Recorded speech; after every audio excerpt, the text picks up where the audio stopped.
me. Riders of the Hunt. You know where they are.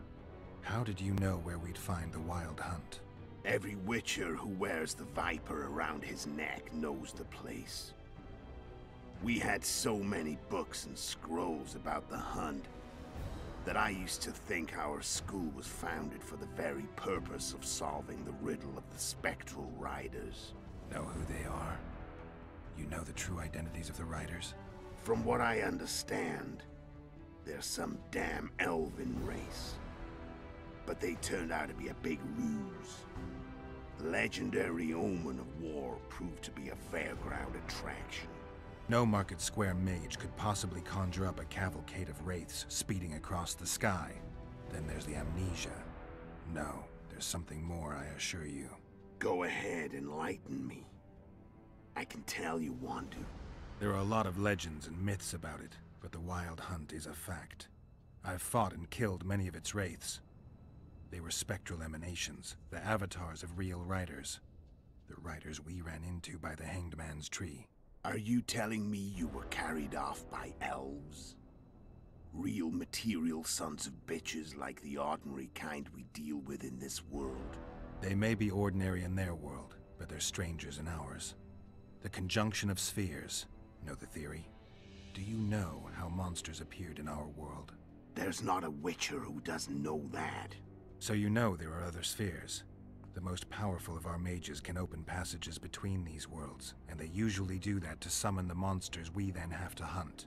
The elves we saw come from another world, and they weren't summoned. They found the way on their own. It's not exactly easy, so they usually send their spectral emanations. They come in person on special missions. As they did for you and Yennefer. So, elves from another world and their trained wraiths. What did they want from you? I've got an idea, but that's not your concern.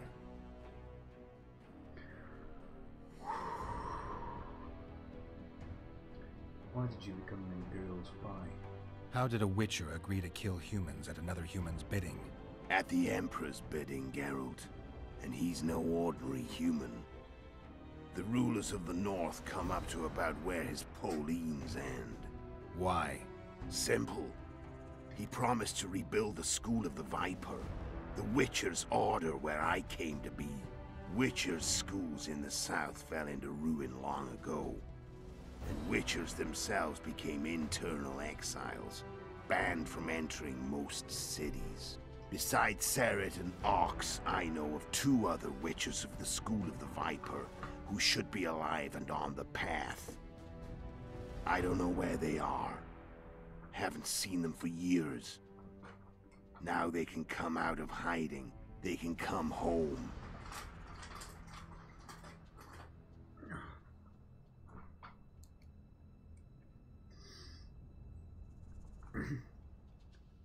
Why did you wait for me? Why are you still here? Why did you wait for me this time? I knew you wouldn't give up. I knew you'd pursue me. And I don't aim to hide anymore. Fact is, only you know the truth about me. Well, and a couple of folks whose word isn't worth spit anymore. I never saw you as a foe. I want to go my way. But if I have to fight you first, so be it. This story ends here and now. What was this all about? What was the game? Care to tell me what it was all about? Kill as many rulers as we could. Lay the blame on the sorceresses. Breed chaos. Prepare the North. Soften it before the invasion. And you know what's incredible? We could not have imagined more fertile soil. No matter what the war's outcome, the northern monarchs will accuse one another. Pursue their God-given rights. Seek vengeance and be at each other's throats for years to come. The North resembles a whorehouse on fire, as your friend Dandelion would say.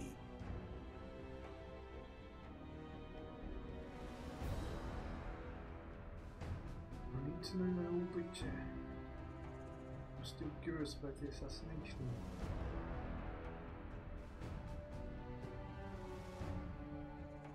And you know the... How did you find Sheila? How did you manage to contact Sheila? It wasn't a problem once I learned of the Lodge's existence. Initially, she watched my every move. But sooner or later, everyone starts treating me like a big oaf. I mean, I can change how I look. I stayed close to Sheila, killed a few beasts for her, and whined about how unhappy I was, how unfair the world was. So much, in fact, that I actually got her gander up a few times. I made sure a few potentially trustworthy witnesses saw us together, could link us. Security in case I was captured. I also prepared to assassinate the King of Kavir. Esterad Tyson was to be the first victim of the mysterious assassins. But before I could do the dirty deed, Sheila asked me to slay Demavend.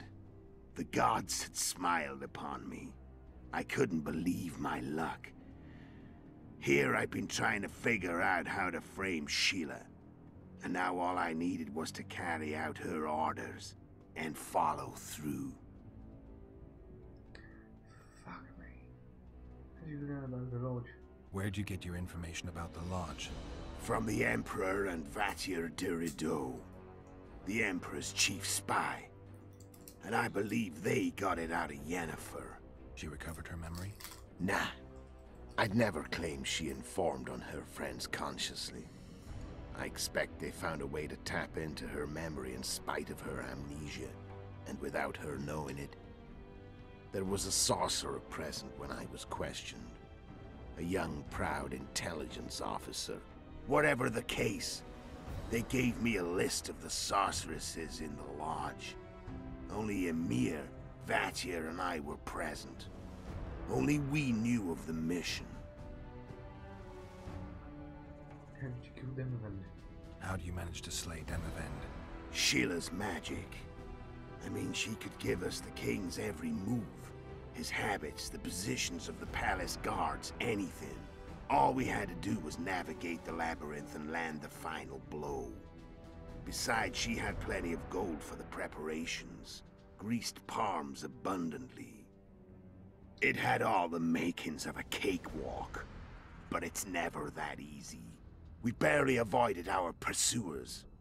And we wouldn't have if not for Yorveth Scoia'tael. Another of Sheila's ideas. With Yorveth's elves, not only did we cut down Demavend, but traveling with them put us out of the Lodge's reach. We could calmly plan Foltest's and Hensel's assassinations. How did you know Fergus would get to the Solar? How did you know Foltest would come to the monastery's Solar? Yorveth and I planned Foltest's murder. The King of Temeria would have to deal with the Lavalette sooner or later, and he made no secret of it. I was sure he'd want to recover his bastard children in the process. And where do they take the children when a castle's under siege? I had to become a monk, but I couldn't just arrive at the monastery and claim I'd seen the light. Not very believable. So one of Arion's patrols out in the forests happened on a Scoia'tael unit torturing a helpless monk. Arion's brave men drove off the elves and I found shelter in the monastery. No one noticed you had no wounds?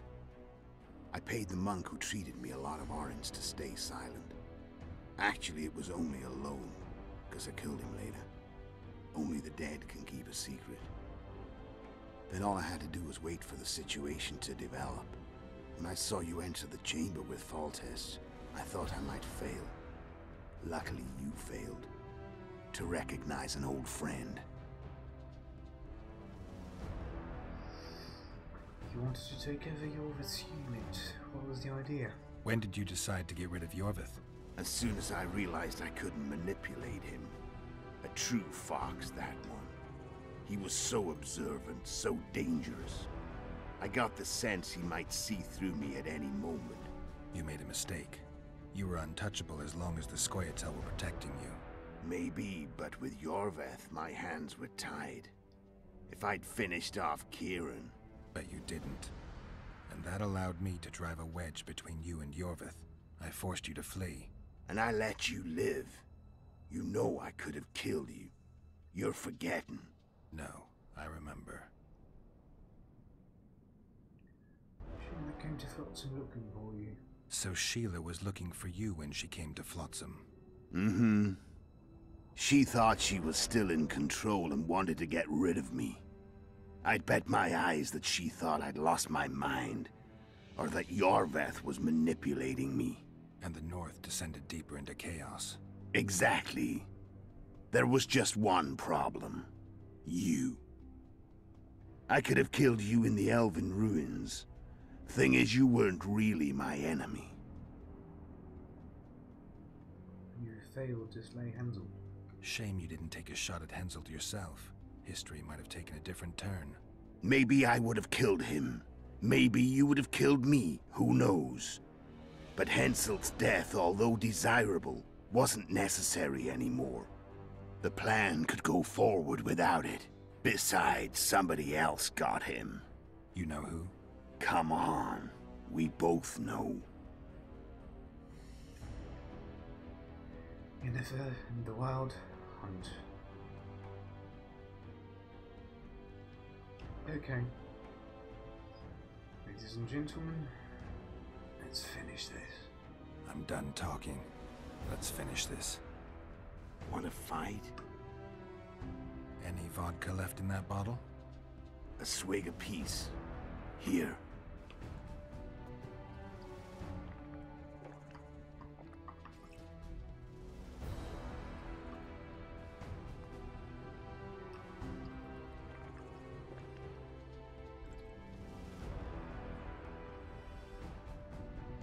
The Imperial army is probably crossing the Yaruga as we speak. Pure pandemonium will ensue. The North's finished. Time to go south, where the good life awaits. You're a fool, Letho. Both you and your Emperor are forgetting one thing. Misfortune brings people together. Very shortly, the North could be united like never before, thanks to you. But that's just not my concern anymore. I'm not your foe. I never was. Let me walk away and I will. You'll never see me again. Force me to fight, and this time I'll kill you.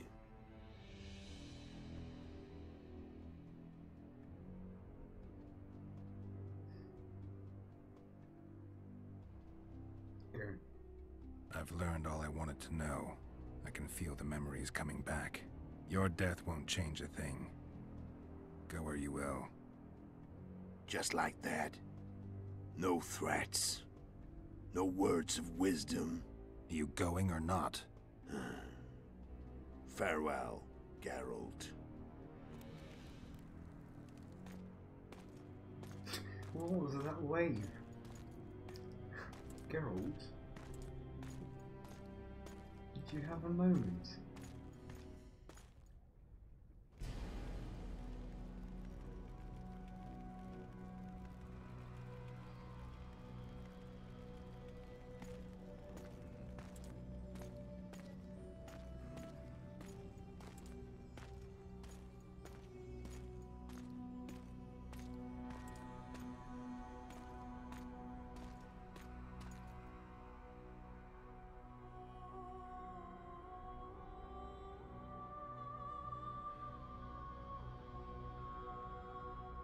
That's one large ladybug.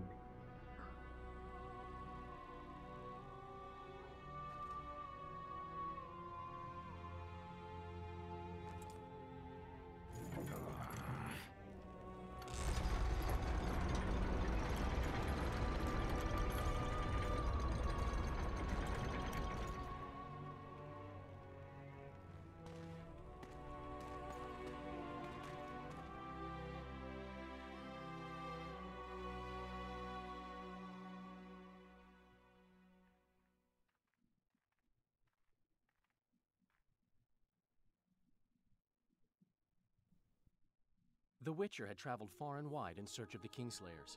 In Flotsam, he slew Bernard Laredo, but few mourned for the Commandant. Flotsam remained Temerian, while command of the garrison and town went to a Vizima noble, a sworn enemy of Kedwen and an avid angler. To this day, folk gather round bonfires in Lobendon to hear of the Witcher's deeds.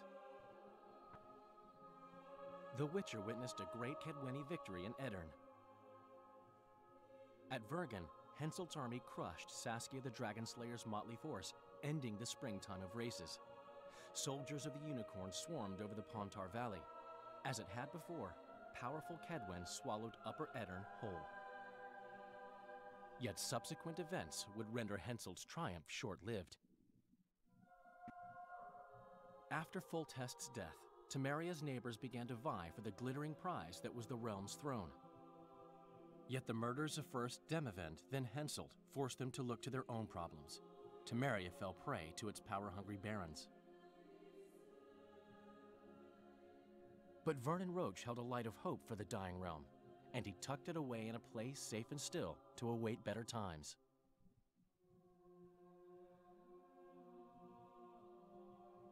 Years before, Geralt of Rivia had witnessed the fall of the Council and Conclave of Mages. The summit in Loch Muin re-established both bodies, their founders sacrificing Sheila de Tanzerville and her accomplices. Yet Radovid also required humility and loyalty from the proud mages, but this did not sit well with all of them. It was a time of great uncertainty, of rape accomplished by royal decree. Yet as troubled as the days seemed, we, who had in some way shaped the world's fate, finally received some respite. Zoltan resumed the quest for his beloved's hand, and I laid my head in the laps of the muses.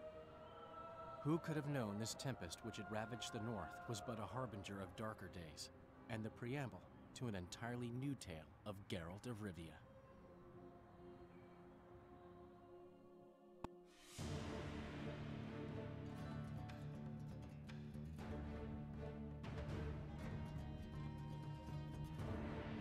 What? Holy fucking shit. That was something, wasn't it? Look at that credit sequence. Kind of reminds me of Darkest Dungeon. Don't know who the artist is, but it just has that really wooden grain thing. Don't know how to call it. It's really cool on that style. Quite like it.